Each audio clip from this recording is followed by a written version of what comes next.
He's going to be completely hostage. So first off, Marjorie Taylor Greene recently said that she's all in with Kevin McCarthy. Listen, she doesn't say something unless she's been promised something. Matt Gaetz is against Marjorie Taylor Greene because he wants to be more famous than her. More famous. Republicans are projected to take the House of Representatives with a narrow majority. Back with us to discuss, former Minnesota Democratic Senator Al Franken, who hosts a podcast bearing his name, and David Jolly, former Republican and former member of the U.S. House of Representatives. He's now chairman of the Serve America movement and an MSNBC political contributor. I don't think that you got hacked today. I know there's a lot of impersonators on Twitter, but I saw a tweet that I believe was from you, Al, that said, "Congrats to horrible, lying, beep, Kevin McCarthy on winning the nomination to lead a terrible group comprised almost entirely of nut jobs and or bleep."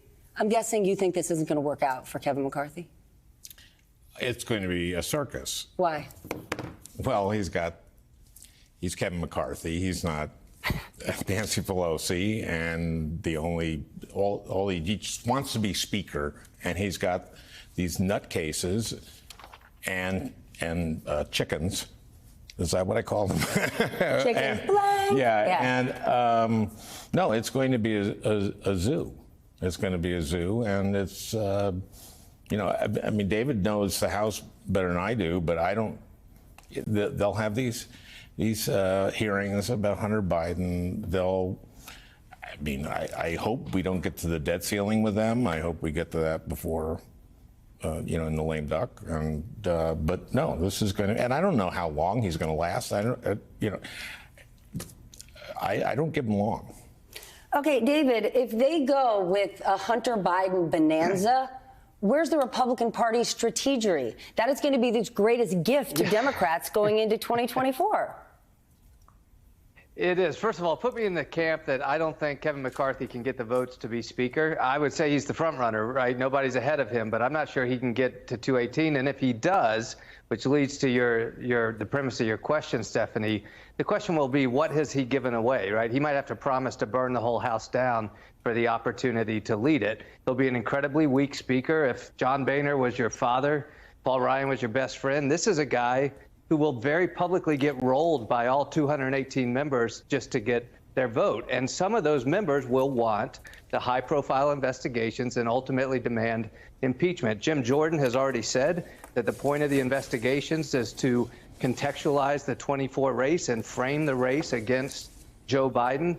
We also know that the likes of Jim Jordan are going to be holding gavels, and even though they themselves have refused to comply with congressional subpoenas, they will now have subpoena authority. Here's what I would say. They are going to move quickly with the investigations, but be ready, because the White House and other groups are going to be in a rapid response mode to kneecap the credibility of many of these investigations, and they should. David, if you think Kevin can't get the votes, who do you think can? Yeah, it's a great question, right? You have to get to 218 on the floor. He only got about 180 votes behind closed doors today. That puts him well short. So what happens? If he can't get to 218, this is what happened in 2015, he will withdraw. And then who can get it? Can Steve Scalise get 218? Maybe. You could end up in a multiple ballot situation. I actually think Steve Scalise is positioning himself to be the uniter when it all falls apart. But it all depends on the size of the Republican majority. If it's at 219 or 220, I don't know anybody in that caucus today that could get 218 votes.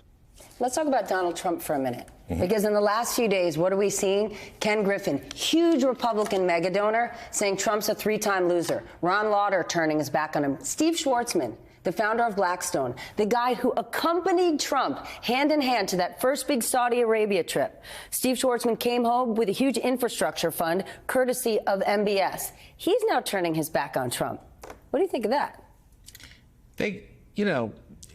In 16, they turned their back on him, and then when he got the nomination, they backed him.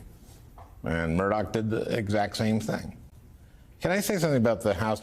My wife said this the day after the election. She said, the American people said, stop it. They just said, stop it. Stop being ridiculous. And what David's talking about happening in the House, and what we're all expecting in the House, is exactly what the American people said, stop it to. So it's possible that this is the best thing that could happen for Biden's reelection. It's not the best thing that could happen to the country, but as far Isn't as that sad? Isn't that a really sad statement? Everything's Just been say it again. sad It could since help. 16. It could help Joe Biden's reelection, but it would be bad for the country. That's sick. Yeah, they're sick. They're just sick. And people know it. And that's why every denier that was in a meaningful race lost, because people are just sick of it. And they're going to see these Republicans doing this and seeing Jim Jordan, and they're just going to get sick of it. And maybe they'll realize that people are sick of it, but they probably won't. So we'll have 2 years of this circus. And, what's great? The Inflation Reduction Act, that stuff's going to kick in. Seniors are going to see, oh, I only have to pay $2,000 a year for prescription drugs. That's great. I only have to pay $35 for insulin. That's great. This is going to, and inflation is starting to go down. This is setting up, what can you say? Well, for 24, that's a long way away, of course. But okay, I'm sorry. Let's go to David. Let's go back to Florida. Donald Trump. What does it mean that these big-time mega donors, who Trump was so proud to be sitting alongside of, right? Big titans who dumped on him and shunned him for decades in New York. They then saddled right up to him and shelled out big dollars. They're now turning their backs over the course of the last 2 days. Ron Lauder, Steve Schwartzman, Ken Griffin. That is a trifecta of a triple punch.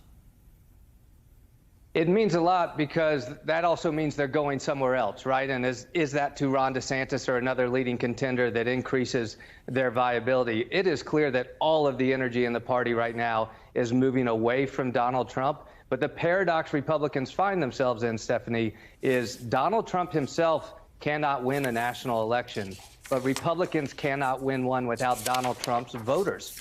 And so how do they make that pivot? Right now, you still have to say, until somebody takes the crown from Donald Trump, he controls the pathway to the nomination. And he's certainly not looking to give it up, even if he's just wearing it, sitting in his house in Florida. Al Franken, David Jolly, thank you both so much.